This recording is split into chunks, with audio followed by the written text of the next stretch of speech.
The Open Championship at Carnoustie marked a milestone which has a time-honoured place in South African golfing history books. It's 50 years since Gary Player won the Open at the esteemed venue. You should never pass up the opportunity to speak to the great man. So many riveting stories to tell. And of course, so many tales relate to an event he won in 3 different decades, and which remains close to his heart. Well, the first Open I ever played in was at St Andrews, and what a wonderful place to start.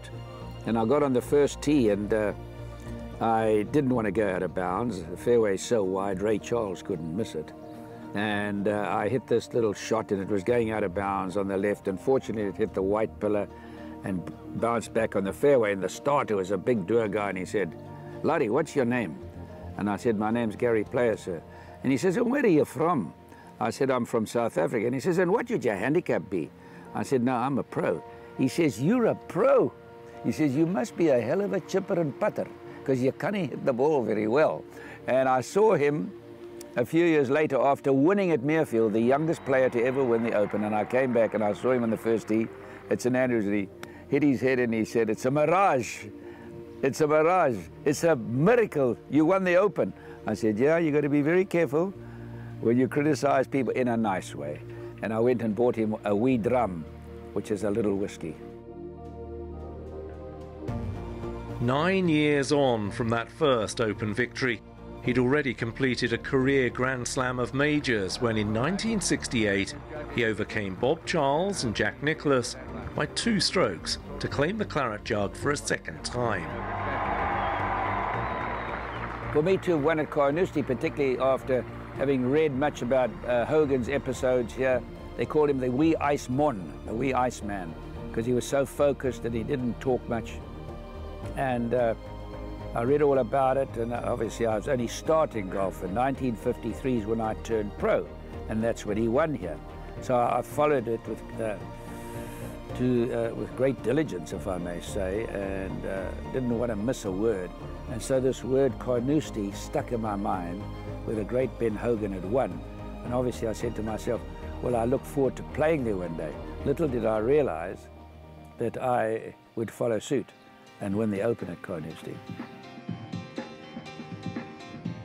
He did so playing some of the best golf of his career on a tough final day.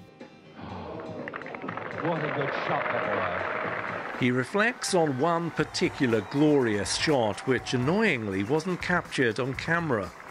I'm standing on the 14th tee and the wind's blowing, and I'm playing with Nicklaus. And right behind us is Bob Charles, Maurice Bembridge and Billy Casper. So there are 5 of us within 1 stroke. And I hit my drive up the right-hand side of the fairway. And I take out a 3-wood and the wind's blowing and I see that flag whipping in the wind, and I hit it that far from the hole to get an eagle. Hold it. My word, what a cheer. Gary Player gets an eagle 3.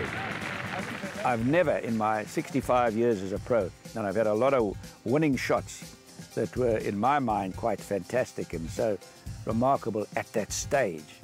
But nothing like that shot at the 14th hole, because there's trouble all around. And to do it at that time, I don't know. I could hit a million shots in my life, never ever hit as an important a shot as that. And I went on to win and had a 2-shot lead over Nicklaus playing the last hole. I took an iron off the tee, another iron, and a 9-iron, and got my 5. And I said, well, if Nicklaus gets an eagle and ties me, so be it, we'll meet in the playoff. Canny thinking, as always. And he was at it again in 1974 at Royal Lytham, making it a hat-trick of Open victories. This is a golf tournament steeped in tradition. This is where it started. That's the big word. This is where it started. It's history. And history is important in our lives. You know, to win Wimbledon, which is one of my favorite events in the world, you basically got to beat 7 people to win the tournament, plus minus 7 people. If it's windy, you both have wind. If it's hot for both of you. If it's cold, it's cold. But golf, you play in the morning, and you play in a perfect morning like this, and you have an average round of 72. And Tiger Woods went off in the afternoon at Muirfield, and he shot in the 80s. I think it was 83. So you can't feel sorry for yourself. The conditions are never the same. You've got to beat 156 players. It's the toughest championship in the world to win. And the great Gary Player is as tough a player as you'll ever see.